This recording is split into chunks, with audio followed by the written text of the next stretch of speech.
turavuga ati noneho reka dusubire mu Buhinde turebe uko bimeze, twumve igikurikira. Ariko tukiri hano n'ubundi bagerageza nabo mu bipimo bafite batwereka ko tandanse y'uburwayi atari nziza, bugenda bwiyongera. Ariko turavuga reka tujye n'ahandi naho confirming. Tugezeyo ibyo batubwiye dusanga nibyo, ariko muri ibyo byose ntabwo yigeze acika intege z'umutima. Umubiri we twagiye n'undi tujya hanze byari bitangiye kugaragara ko atangiye kugira ibibazo bidasanzwe. Ubwo tugezeyo baramufasha mu bimenyetso yari atangiye kugaragaza byo gucika intege, kugira umuriro, ariko biza kugeraho ubona icyo bamufasha kitari gutanga igisubizo gikwiye. Igihe kigeze mbona gukomeza kugumana nawe hariya atari byiza, ndavuga ibyo bari kumufasha hano n'iwacu babimufasha, kanshaka uburyo hatazagera n'ikintu kibi kiba turi hano, kadutaha iwacu. Turacyakomeye kwizera ku Mana, birashoboka ko izatanga igisubizo.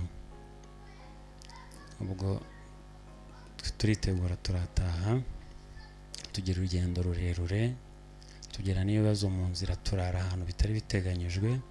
Ibyo byose bikomeza kumuca intege, ariko kubw'Imana tubona dushitse hano amahoro, nabyo tubishimira Imana, kuko numvaga ko hari n'igihe bishobora kuba bibi kurutaho ndi mu nzira cyangwa nkiri mu mahanga. Tukigera hano ntabwo byigeze byoroha, kuko byarushijeho kuba bibi. Twavuye hanze at least ashobora kurya, ashobora kugira ute, ariko tugeze aha nyuma y'iminsi nk'ibiri no kurya biranga. Navuga tugiye kwa muganga, ibyo byose kwa muganga aricyo bakora kuruta kuguma mu rugo. Tujya kwa muganga bakomeza kumufasha, ariko umunsi ku wundi n'ubundi intege nke yavaga, ntabwo uburwayi bwerekezaga heza.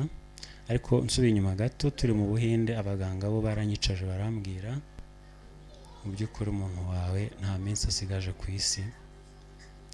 Ariko nabyo numvaga nkaho ntashaka kubyumva kubera kwizera. Baranyicaje njyenyine wadahari, nyuma nza no kubimubwiraho, ariko nawe meze nko kubita ku rutare, ntabwo byamugushije hasi mu byo kwizera kwe. Ikindi wenda navuga gikomeye, hari umunsi umwe turi mu Buhinde, twaratashye tuvuye kwa muganga tumazemo nk'icyumweru, tugeze kuri hoteli aho kugira ngo yoroherwe ahubwo aremba kurutaho. Turi twembi gusa, ndavuga se musubize kwa muganga bigende gute? Nkuko nababwiye rero, mu burwayi bwe namenyeyemo Imana cyane kuruta uko nari nyize imbere. Twafashe umwanya turaririmba cyane,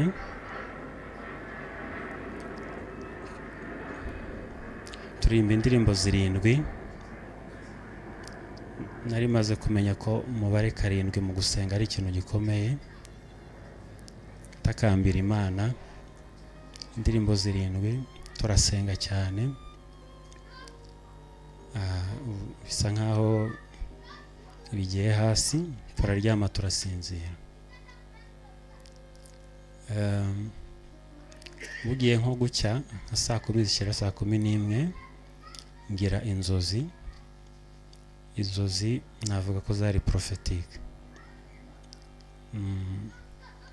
Mbona umuntu anyandikira amubwira kuri WhatsApp ati ntazi, witwa ngo Pasteur Bugingo, ambwira ngo Uwiteka yumvisha gusenga kwawe.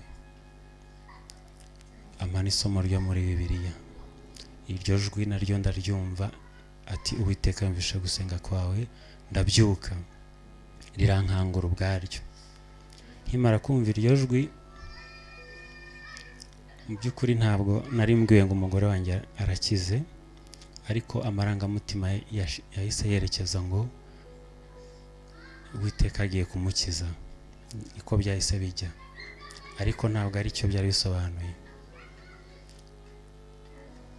Niyo mpamvu kugeza ku munota wa nyuma numvaga ko agomba no gukira. Ariko icyo nshimira Imana nuko namwe mwese nzi ko mwadusengeye, nukuri Imana yumvishe gusenga kwanyu, ariko icyo yahisemo cyo ni iki muri kureba, kandi izi impamvu yabyo. Izina ryayo rihabwa icyubahiro. Ubwo yafashe tretema ahangaha bisanzwe, twumva ko azagarura akabaraga, agakomeza imiti ko bari bamukoreye indi protocol y'imiti agomba gukurikiza, ariko bigenda biganisha habi. Twagiye kwa muganga yigenza, ariko byageze aho no kugira agende bamuterura. Ndibuka rimwe najyaga kumureba muri pause, noneho ngiye kugera hafi ya Faisal, numva mbajije Imana, ariko kuki wemera ko umugore wanjye bigeraho ibintu babimukorera, kumujyana kumwoza iki byose, ariko nta Imana itavuga. Nahise numva igisubizo kimbwira ngo umwana wanjye nawe yabambwe hagati y'isi n'ijuru yambaye ubusa. Ibyo twanyuramo byose ntago biruta umusaraba wa Kristo, kandi Kristo ubwo yabambwe ku musaraba ashobora no kubabarana natwe no muri iyi mibabaro, akadukomeza, agatanga n'ihumure. Mu by'ukuri si byiza nta na buhoro kumva wiswe ko uri umupfakazi, ariko nta mwijima na muto uzaba muri uru rugo Satani abyumve. Imana twamenye tuzayinambaho kugeza ku mwuka wacu wa nyuma. Ndasoza nshimira abantu batubaye hafi mwese. Nukuri ntacyo twabuze na gitoya, ari kibifatika, ari n'amasengesho. Sinavuga izina ry'umwe ku rundi kuko nshobora kugera aho nacumura, nshobora kugeraho nibagirwa kandi ari wowe w'ingenzi, ariko namwe muri izi buri weekend twakiraga abatsinda ry'abantu baje kudusura, rimwe na rimwe akaba ari twe tubuze umwanya ahubwo wo kubakira. Abantu bakigomwa ibyabo, imitungo yabo, bakanadusengera. Nkuko nabivuze, hari abantu biyirije badusengera. Rero Imana yumvishe gusenga kwacu, kwanjye na kwanyu, ariko yitamo icyo yabonaga ko ari cyo cyiza kurutaho. Nukuri nk'abakristo twizera ko ubugingo buruta umubiri. Ngewe icyo nemeza nuko Imana yabonye ko umugore wanjye nta gihe azabona cyo kwiyeza kiruta iki ngiki yari arimo. Ishima ko ataha. Nzi neza ko mu gitondo cy'umuzuko tuzamubona.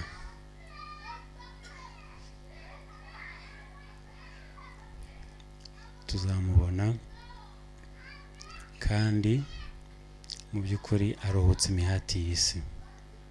Hari aho yigeze, ikindi nshimira Imana mu burwayi bwe, ntago yigeze abura ibitotsi byo gusinzira.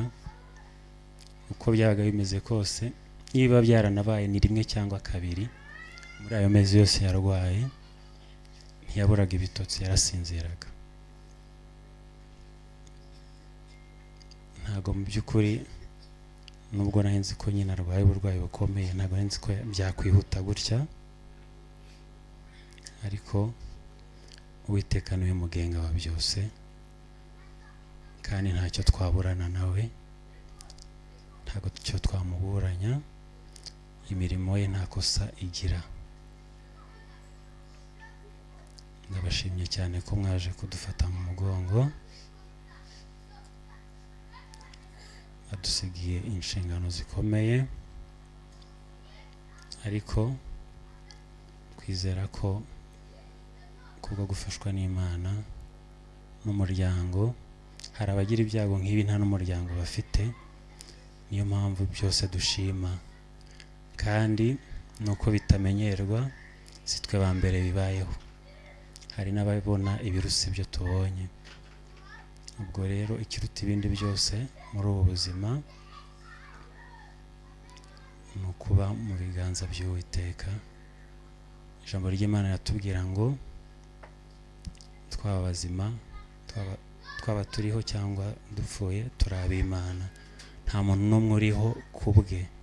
Niba turiho ku bw'Imana, kandi niba dupfa ku bw'Imana.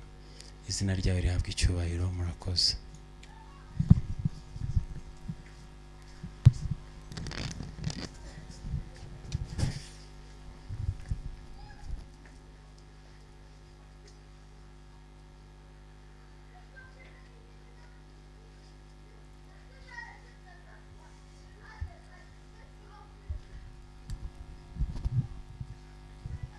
Murakoze cyane.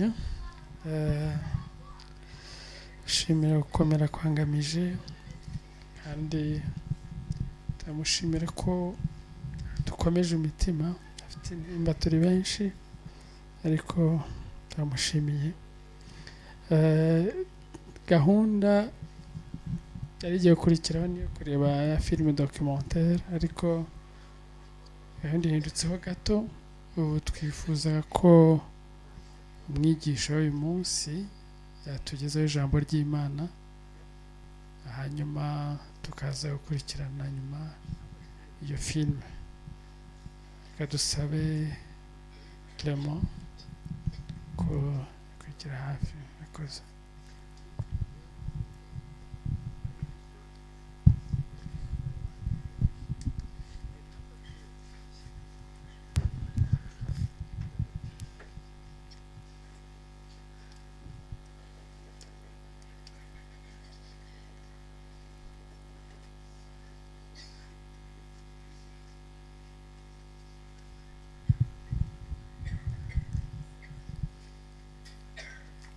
Babyeyi, bavandimwe, bana bacu, nshuti, mwese nimukomerere mu Mwami.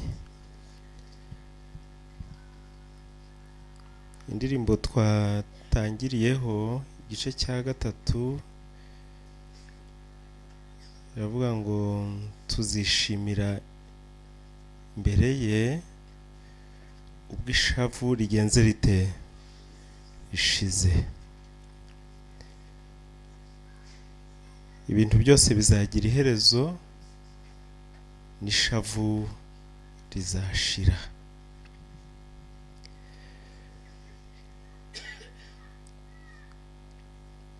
Hari amagambo abanditsi babiri bavuze ahuye neza cyane n'ubuhamya tumaze kumva kuri mbyeyi.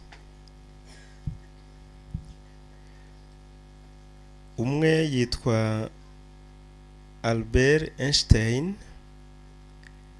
yaravuze ngo la valeur d'un homme tient dans sa capacité à donner et non dans sa capacité à recevoir. Ngo agaciro k'umuntu ntabwo kubakiye ku bushobozi bwo kugira ibyo aha abandi, ntabwo kubakiye ku bushobozi bwe bwo kwakira ibyo ahabwa n'abandi. Undi witwa Mark Brinton yagize ati: la valeur de l'homme ne se mesure pas à son argent, son statut ou ses possessions, La valeur d'un homme réside dans sa personnalité, sa sagesse, sa créativité, son courage, son indépendance et sa maturité. Ngo agaciro k'umuntu ntabwo gashingiye ku byo atunze, ku rwego ahagazemo cyangwa ku mafaranga ye, ku rwego ahagazemo cyangwa ibyo atunze, ngo ahubwo gashingiye ku miterere ye yihariye, gashingiye ku bwenge bwe, gashingiye ku bushobozi bwe bwo kurema cyangwa se guhimba, gashingiye ku muhati we, gashingiye ku bwigenge bwe. Birumvikana ko ari ubwigenge bukora ibyiza no gukura kwe mu ntekerezo. Aya magambo mvuze nayashatse maze kumva ubuhamya kuri Mbyeyi. Nsanga Mbyeyi yari yarakuze akiri umwana muto, yari afite imico imushyira ku rwego rwa elite mu migenzereze ye yose. Ntabwo ngiye gusubira gutanga ubuhamya, ariko reka mbabwire ikintu gitoya kibereka ukuntu yahoraga atekereza abandi. Nimurebe umwana ungana nka Mbyeyi, umukambwe w'iwacu amaze gusinzira, yari arwaye, yandikira madame, njye nta nimero yanjye yari afite, amuha condoléance, amukomeza, ariko anamuha isezerano ngo ndumva ndi hafi koroherwa, ngo kandi ngo nzaza guha Paul Muyomba. Mbimenye nabwiye umuvandimwe duturanye, nyabuna mfasha tujye kwa Mbyeyi ampe Paul nanjye mbonereho mukomezi. Yari umuntu uhora atekereza abandi, akifuza kubagirira akamaro.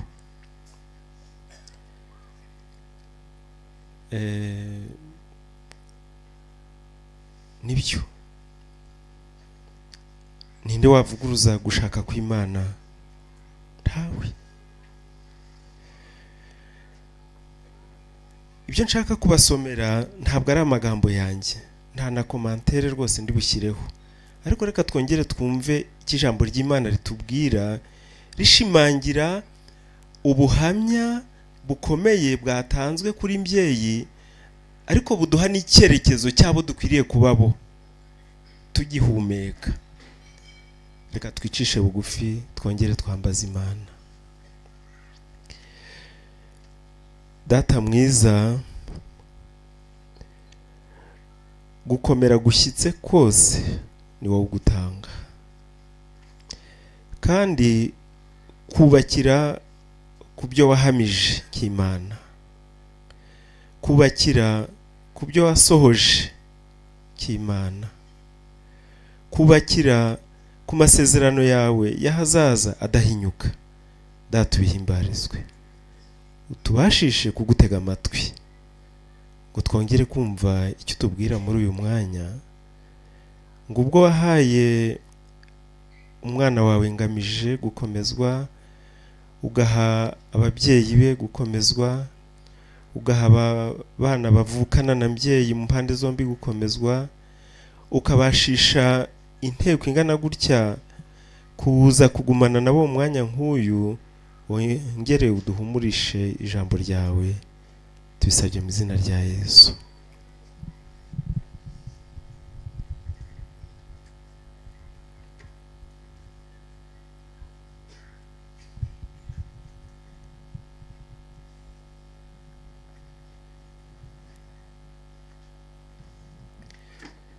Mu mwanya Ngamije yavugaga iby'urugendo rw'uburwayi bw'umukunzi we, yageze aho yibajije akavuga ati Imana kuki wemera ko ngera ahangaha, umukunzi wanjye akagera ahangaha atakibasha kugira ibyo yikorera. Icyo nakuyemo nuko mu bitekerezo bye yari amaze kumva yifuza yuko umukunzi we aruhuka. Namwe siko mwabyumvise? Kandi abenshi muri twebwe barwaje ababo bigera igihe bifuza yuko baruhuka. Ijambo ry'Imana rero muri Yobu yibajije aya magambo, we yari yagezweho n'ibimugora byinshi, aribaza ngo umuntu yifuza urupfu ntarubone, ngo akarucukurira kurusha uko abantu bacukurira izahabu ihishwe, bakarushakisha rukabura.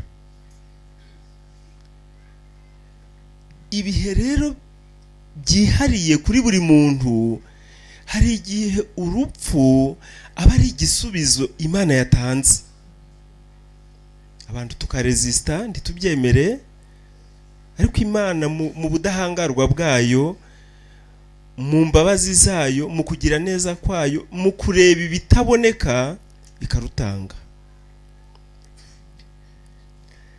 Ariko twakwibaza ngo none se harya hirya y'urwo rupfu igikurikiraho ni iki? Abantu baratandukanye buheriheri. Nanone Yobu yarongeye arabyibaza mu gice cya 14 umurongo wa 14, aravuga ngo ese umuntu napfa azongera abeho? Ngo naba nihanganiye iminsi y'intambara yanjye yose, ngo ntegereje igihe cyanjye cyo kurekurwa. Ariko asa naho icyo gisubizo akiretse, atakiboneye ikibazo, atakiboneye igisubizo. Turaza kukibona hepfo. Nanone umuntu ashobora kugera mu bibazo akumva abuze icyamuhumuriza rwose.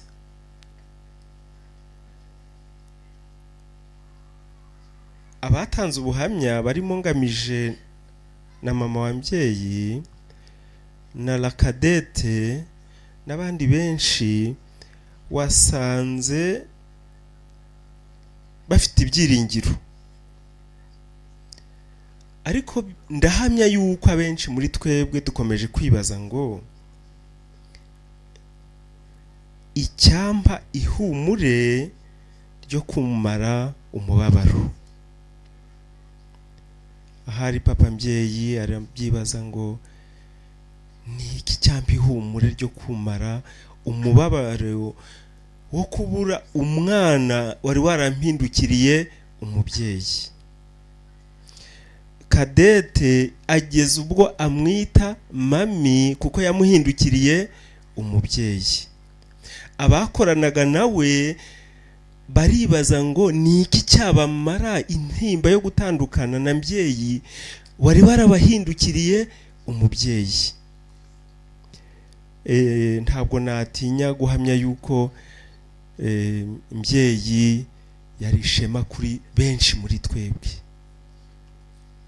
Mu by'ukuri njyewe ntabwo nagize umugisha wo kubana nawe cyane, ariko ibihe bikeya namubonye numvaga nakwishimira kwereka abantu bose ngo dore uyu ni mwishywa wanjye. Yari umwana uteye ishema. Rero ibi nanone Yeremiya yarabyibajije. Ageze aho ijambo ry'Imana rirakomeza muri Zaburi igice cya 71 murongo wa 21, arasenga umunyezaburi aravuga ngo ungwirize gukomera, uhindukire umare umubabaro.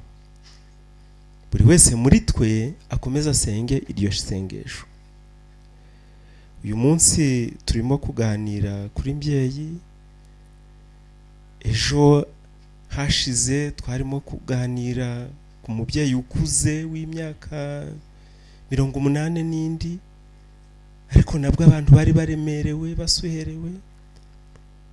uyu munsi ku batari babizi hari undi muvandimwe wasinziriye wo mu muryango umwe na Ngamije mwene se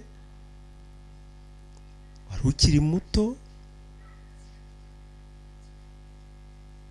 Ntabwo ndi kubabikira ahubwo ndi kubasangiza ibyo tuzi twese, tuziranye, dusangiye, bitubaho. Rero Imana yonyine ni ishobora kutugwiriza gukomera, yatureba neza ikatumara umubabaro. Ngamije, igihe uzaba wiherereye Satani akugabyeho ibitero, ujye umubwira uti Satani waratsinzwe kuko Imana ingwiriza gukomera. Ababyeyi mubuze umwana mwakundaga wabakundaga, abavandimwe, inshuti, twese iyo tubuze abacu Satani akatugabaho ibitero byo kwiheba, tujye tumubwira tuti Imana iraduhindukirira ikatumara umubabaro. Kimwe mu bitumara umubabaro rero, umunyezaburi yarakivuze mu gice c'119 umurongo wa 50, aravuga ngo iki nicyo kimara umubabaro mu makuba yanjye no mu byago byanjye, nuko ijambo ryawe ryanzuye. Imana yafashe icyemezo kidasubirwaho, kidahinyuka, kidafite ikibasha kugikoma mu nkokora. Icyo cyemezo nicyo turi buze kubona mu masomo akurikira, kuko Imana yaravuze. Kwa kundi mu gihe kirema ngo yavuze bikaba, yategeka bigakomera. Nibizaza, igihe kizaza, izakomeza ivuge bibe kandi itegeke bikomere, kuko nta kibasha kuyikoma mu nkokora.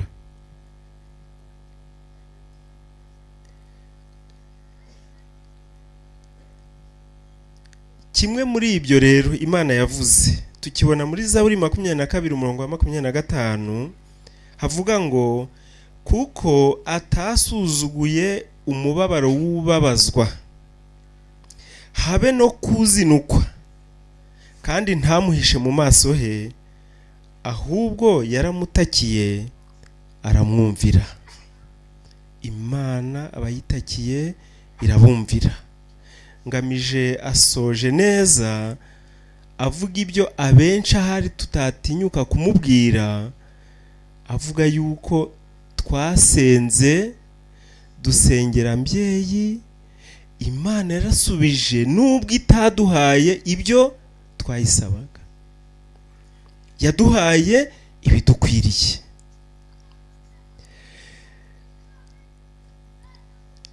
Kimwe rero mu byo Imana yahamije gikomeye cyane, gikwiriye kuba izingiro ryo gukomera kwacu, ni amagambo tubona muri Yohana igice cya 11 umurongo wa 25. Ni amagambo Yesu yivugiye ubwe ubwo yaganiraga na Marita, amubwira umubabaro afite wo kubura musaza we Lazaro. Ntabwo twavuga amateka ya Lazaro na bashiki be, ariko ikigaragara nuko bari imfubyi, nta babyeyi bari bafite. Wenda Lazaro yarabereye byose bashiki be, ariko baramubuze. Yesu yaramubwiye ati ninjye kuzuka n'iki n'ubugingo. Unyizera naho yaba yarapfuye azagenza ate? Azabaho. Ngamije wabivuze, ariko bye kuba amagambo yawe, ahubwo aba ari Yesu wayavugiye muri wowe, kandi iryo jwi uzakomeza uryumve ngo ubwo mbyeyi yapfuye yakugaragarije ko yizeye Imana nk'umwana wayo, azongera akabaho. Muvandimwe Dieudonné na mama Aime, mukomeze mwizere yuko mbyeyi upfuye yizeye azongera abeho. Bizagenda gute? Ikibiduhamiriza ni iki? Mu rwa mbere rw'Abakorinto igice cya 15 umurongo wa 21 haravuga ngo kuko urupfu rwazanywe n'umuntu niko no kuzuka kw'abapfuye kwazanywe n'umuntu. Mu gihe mu Baroma igice cya 6 umurongo wa 5 havuga ngo ubwo twateranijwe nawe gusangira urupfu nk'urwe niko tuzaba duteranijwe nawe gusangira kuzuka nk'ukwe. Ndi kubasomera ikijambo ry'Imana rivuga, ntabwo ari amagambo yanjye. Imana yazuye Yesu mu gituro izamuzurana n'abapfuye bamwizeye bose. Aya magambo nanone tuyabona mu byakozwe n'intumwa igice cya 2 umurongo wa 24 hagira hati ariko Imana yaramuzuye ibohoye umubabaro uterwa n'urupfu. Imana yazuye Yesu ibohora umubabaro uterwa n'urupfu kuko bitashobotse ko akomezwa narwo.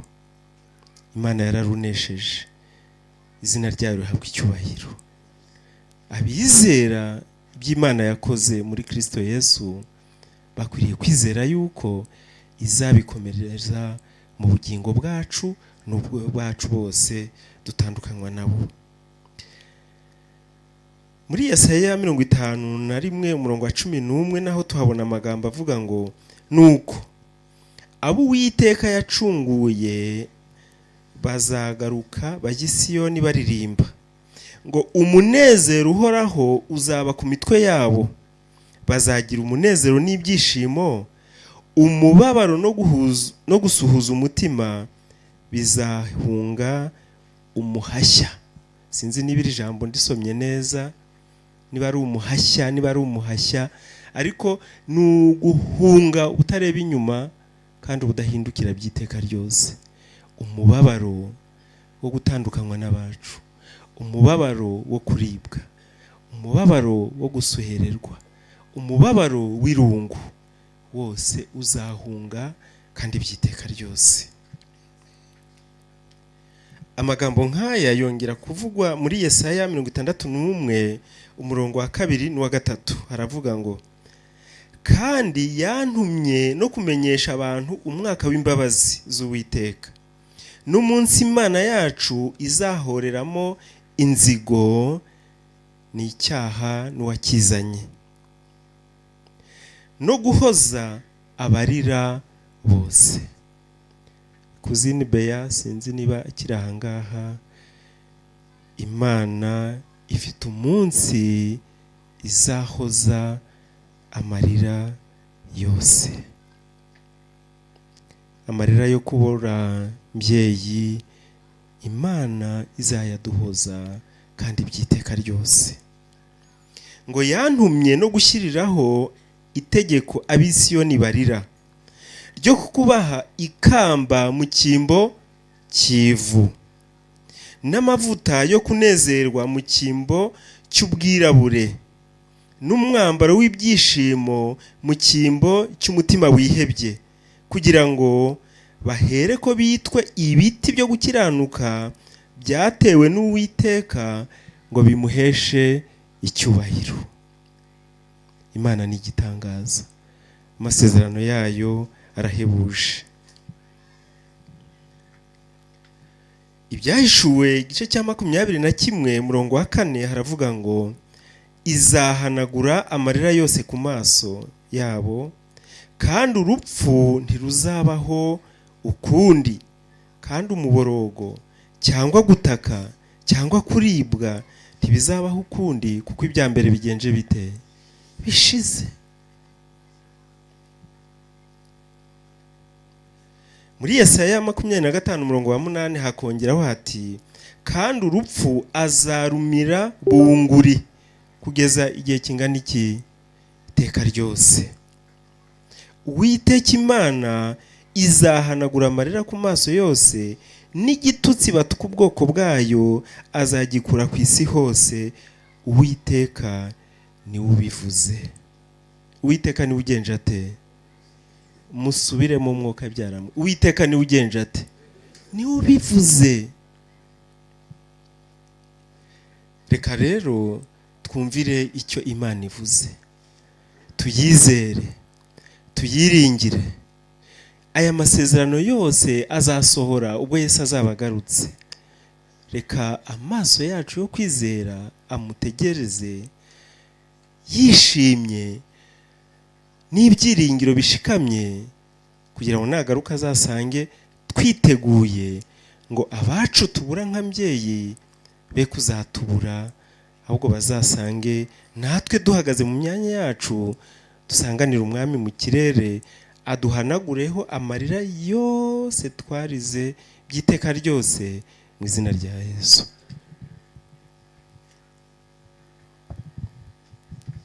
Akoze cyane, ijambo ryiza ry'ihumure tugejejeho. Uyu munsi twagomba gutaramirwa cyangwa se kuririmbwa na korali eshatu.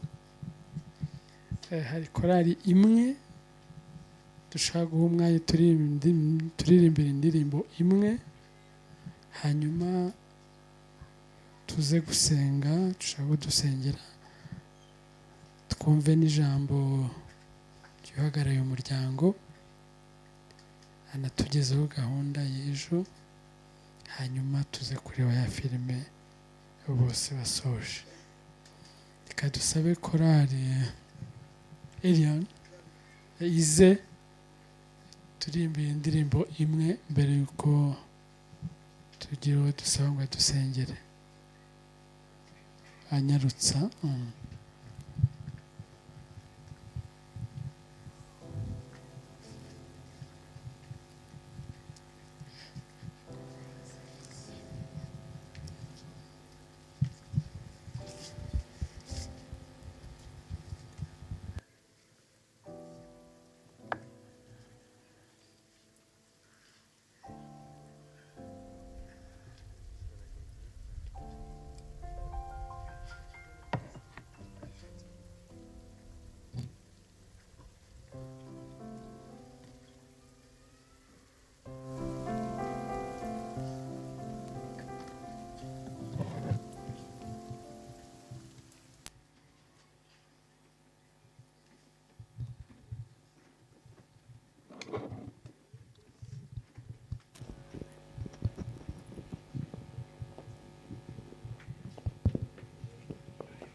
mukiza w'imitima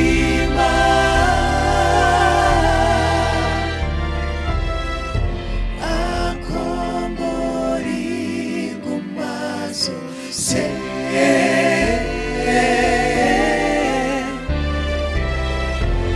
mubwire ibikuruhije byose Yesu arahari ku bwawe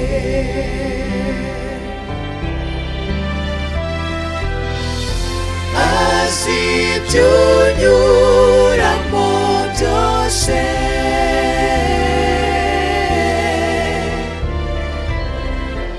azi imigendere yawe yose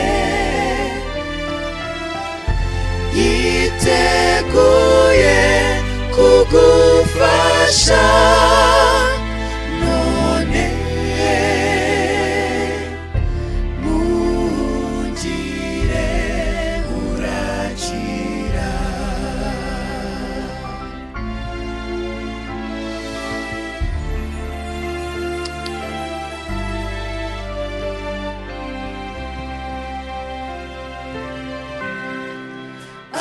turi ku isi yahindanijwe n'ibyaha niyo mpamvu tutaza tandukana n'ibibazo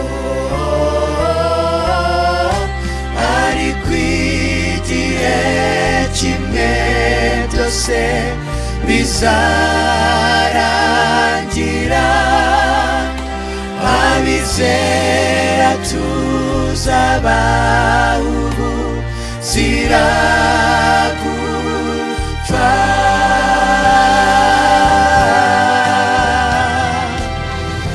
sanga umukiza w'imitima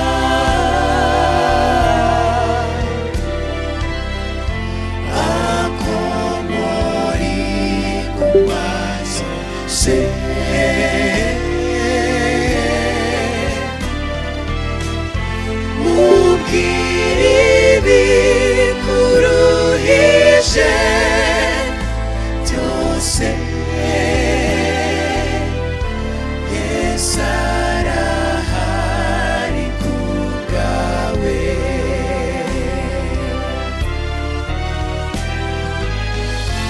azi ibyo unyuramo byose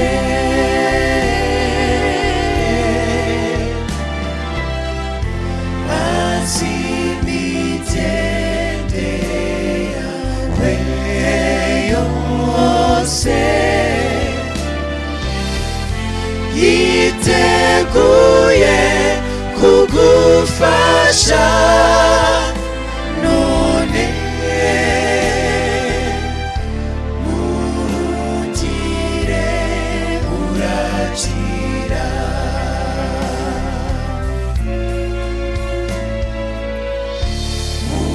mungire urakira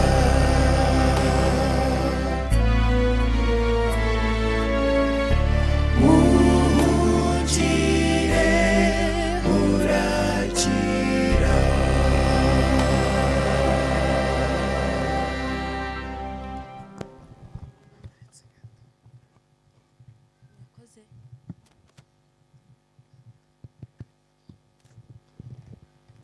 hari indirimbo ya Declarion mami yakundaga yari yaransabye yuko umunsi tuzashima naramuka yakize ariyo bazamuririmbira yitwa Yesu abasha gukiza nifuje bari kuririmba ndabyibuka nibuka ukuntu yansabye ko umunsi tuzaba turi gushima Imana ariyo tuzaririmba rero nifuzaga ko muri uyu mugoroba bayituririmbira mu bibi no mu byiza tujye dushima nkuko yabyifuje ko nituba dushima tuzayiririmba reka n'ubundi tuyiririmbe dushime imana nyine ko yakoze ubushake bwayo. Murakoze.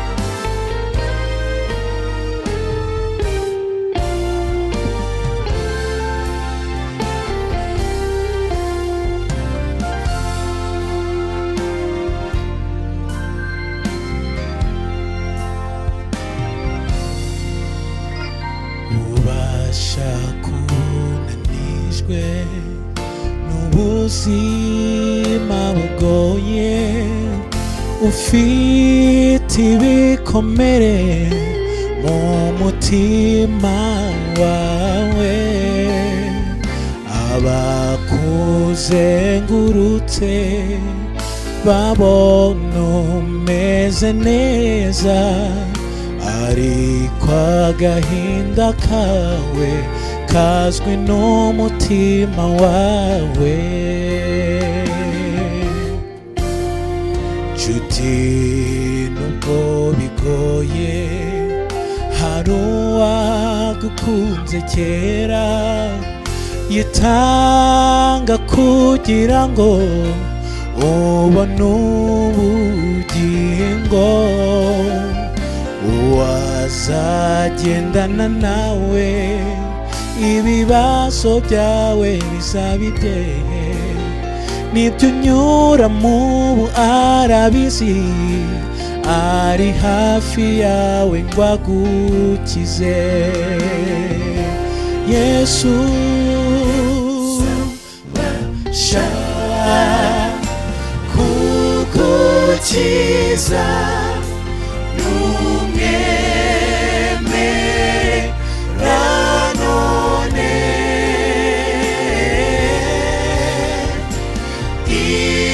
ibiguca intege byose arabizi, azagukiza.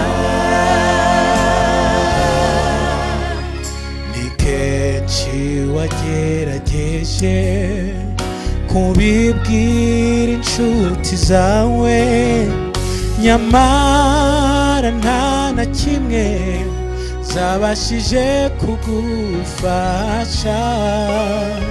Ibuka igihe wasanze Yesu ukamubwira byose bikurushya, yagusubije mu munota umwe, na n'ubu ari hafi ngo agukize.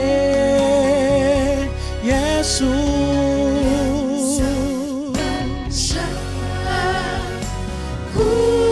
kugukiza,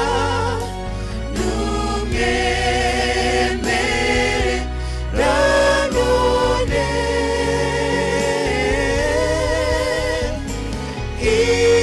ibiguca intege byose arabizi,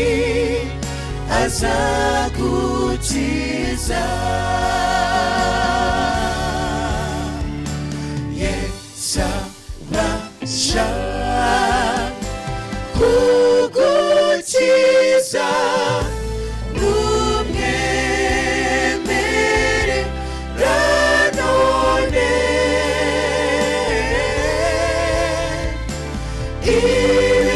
ibiguca intege byose arabizi, azagukiza. Ibiguca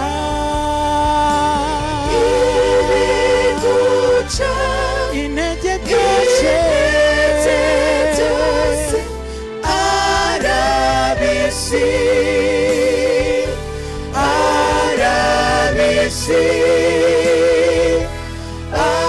arabizi, azagukiza, n'umukiza.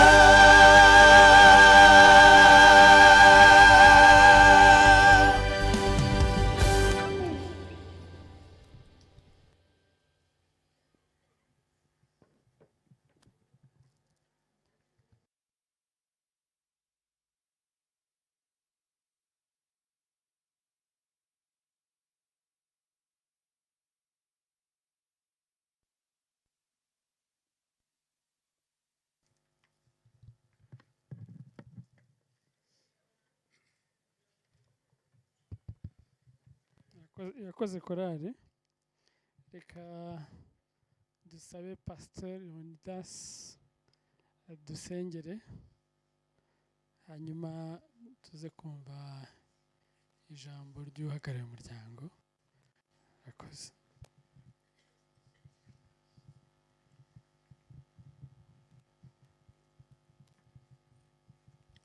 Reka dusenge. Mana nyir'ihumure ryose, turagushimira cyane yuko n'ibihe tudashobora kumva ibitubayeho, ibihe nk'ibi bishishana kandi bishengura imitima, turagushimira cyane yuko ukomeza kutubera Imana. Turagushimira yuko uri Imana yatwihishuriye kugira ngo ibihe byose tuzahura n'ibibabaza imitima yacu nk'ibi, tuzakomeze kuzirikana no kumva yuko tutari twenyine. Turagusaba muri uyu mugoroba kugira ngo kugira neza kwawe n'ubwiza bwawe bikomeze kugaragarira abana bawe. Turagushimira Mana yuko no mu rugendo ruruhije abana bawe banyuzemo, wabanye nabo urabiyereka kugira ngo mu bihe nk'ibi birushya bazabe bibuka yuko utigeze ubatererana kandi yuko ubafitiye ahazaza heza. Mana muri uyu mugoroba turagusaba kugira ngo ineza yawe, urukundo rwawe, imbabazi zawe zikomeze komatana n'imitima y'abana bawe. Turagushimira yuko mu rukundo rwawe washimye ko umuja wawe aruhuka kuko yababazwaga n'umubiri. Turagushimira kandi yuko n'umugaragu wawe wamuhishuriye yuko hari igihe ibyo uhitamo bishobora kuba byiza kuruta ibyo twe twifuza. Turagusaba muri uyu mugoroba kugira ngo umutware wasize ukomeze umwuzuza ibyiringiro, abana asize ukomeze ubabere umubyeyi, kuko wasezeranye yuko uzaba se w'imfubyi. Turagusaba kugira ngo mu rugendo rwabo, mu gukura kwabo, bazakomeze kukugira nk'Imana yabo. Turasabira ihumure ababyeyi babo, abavandimwe babo, kugira ngo muri uyu mugoroba nubwo bihanganye bakomeze kuguhanga amaso, kuko ari we byiringiro by'umugisha. Turagushimira kandi nk'iteraniro riri hano yuko vuba aha ngaha ugiye kugaruka. Turagusaba kugira ngo uduhe kwizera, ubwo impande zabivuze uzaducyurira iwacu. Uyu mugoroba rero ukomeze kubana natwe, kandi gahunda ziteganijwe zose tuzishyize mu biganza byawe, kugira ngo uzirinde kirogoya y'uburyo bwose, kandi abazaturuka hafi na kure baza gutabara uyu muryango bose dukomeje kubashyira mu biganza byawe. Ngo Mwami Imana, Satani akomeze gutsindwa mu izina rya Yesu.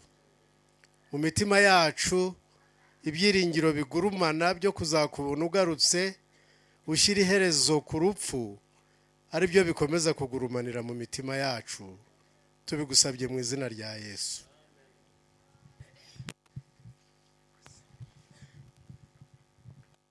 Ndakoze cyane. Tugeze mu mwanya kumva ijambo ry'ukuriye umuryango, uhagarariye umuryango. Saba Muganji Fortune ko nawe yatugezaho ijambo nk'uhagarariye umuryango.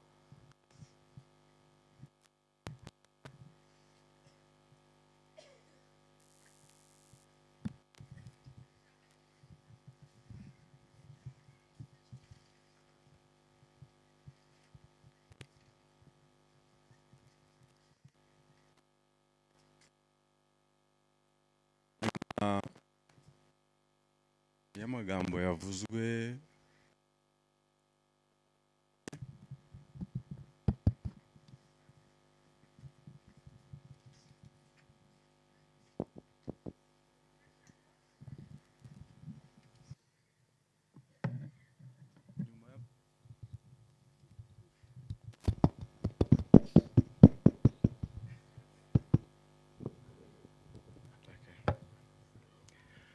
navugaga ngo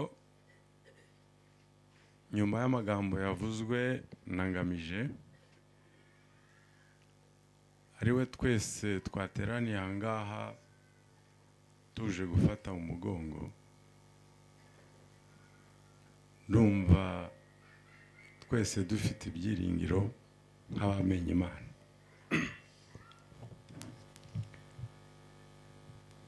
Twavuze byinshi kuri umubyeyi watuvuyemo,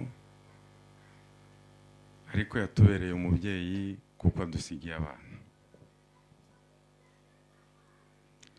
Reka rero nubwo tubabaye, ariko tubabare dufite n'ibyiringiro ko igihe kizagera tukazamubona. Uyu mwanya kuko ndeba amasaha agenda yicuma kandi n'ejo tubakeneye kugira ngo tuzashobore kumuherekeza aho agiye kuruhukira, dutegereje cya gitondo cy'umuzuko. Bibaye ngombwa yuko dufata aka kanya ngo tubashimire kugira ngo abari bugira aho bananirwa kandi bifuza kuzongera kubana natwe ejo bashobore kuba bajya kuruhuka. Ariko si uko gahunda uko yari iteganijwe ishoje, turaza gukomeza nk'uko babiteguye gukurikira ubundi buhamya buri kuri documentaire nk'uko babitubwiye. Ariko bavandimwe, tubikuye ku mutima, inshuti z'umuryango wacu, babyeyi, ni ukuri dufite ishimwe ry'uko mwakomeje kubana natwe kuva mbere umubyeyi akirwara. Ababimenye bose benshi baramusuye, ariko byabaye iby'agahebuzo kurushaho kuko mwese mwaje kwifatanya natwe mukadufata mu mugongo nk'umuryango. Byatunyuze ku mutima, ariko nanone turacyakeneye kubana namwe ejo kugira ngo tuzasoza umuhango tukamuherekeza. Mu izina ry'umuryango rero nta kindi twavuga kirenze gushima. Turabashima ku nkunga zitandukanye zose mwaduhaye umwanya wanyu, ndetse muduha n'ubushobozi kugira ngo ibyo turiho dutegura byose bigerweho. Imana ishobora byose izabibahera umugisha. Reka rero nsoze ijambo ry'uyu mugoroba, nubwo n'ibindi tuzakomeza kubivuga, mbabwira mu ncamake gahunda y'ejo. Ndibaza ko na benshi muyifite mwayibonye. Nuko ejo saa 2 tuzaba tugeze ahangaha tuvuye kuri CHK gutegura umubiri w'umubyeyi kugira ngo tumusezereho bwa nyuma. Nyuma y'icyo gihe saa 5 tuzaba duhuriye twese ku rusengero rwo kuri kaminuza hariya i Masoro. Isaha ntarengwa tugomba kubahiriza ni yuko twese tugomba kuba tugeze i Rusororo ku irimbi saa 10. Hari abazaboneka, hari ababonetse uyu munsi ariko ejo bashobora kutaboneka. Mwumve yuko mu izina ry'umuryango twashimye umwanya mwaduhaye n'urukundo mwatugaragarije, ni ukuri byatugeze ku mutima. Uwiteka akomeze kubana namwe, Uwiteka abagirire neza, kandi uwo mwende w'urukundo mwaduhaye tuzahora tuzirikana iteka ryose. Mwese Imana ibagirire neza. Akoze cyane hagarariye umuryango uko yabivuze. Gahunda iteganyijwe tugiye gukurikirana ya documentaire. Ubwo reka ku buhanga bw'ibyuma badufashe tubikurikirane. Murakoze.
Murakoze.